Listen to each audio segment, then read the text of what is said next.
لاہور کی انسداد دہشتگردی عدالت میں 9 مئی جلاؤ گھیراؤ کے مقدمات میں بڑی پیش رفت ہوئی، جہاں پاکستان تحریک انصاف کے رہنما فرحت عباس ضمانت خارج ہونے پر احاطہ عدالت سے فرار ہو گئے۔ ڈان نیوز کے مطابق عدالت نے ممبر قومی اسمبلی حافظ فرحت عباس اور شیخ امتیاز کی درخواست ضمانت خارج کر دی تھی۔ بعد ازاں فرار ہونے کے بعد حافظ فرحت عباس اپنی گاڑی میں بیٹھ کر عدالت سے چلے گئے۔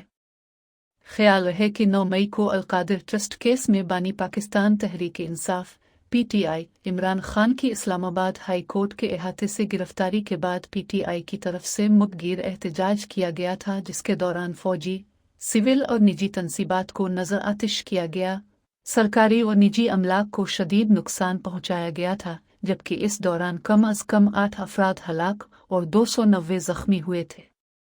مظاہرین نے لاہور میں کور کمانڈر کی رہائش گاہ پر بھی دھاوا بول دیا تھا، جسے جناح ہاؤس بھی کہا جاتا ہے، اور راولپنڈی میں واقع جنرل ہیڈ کوارٹرز GHQ کا ایک گیٹ بھی توڑ دیا تھا۔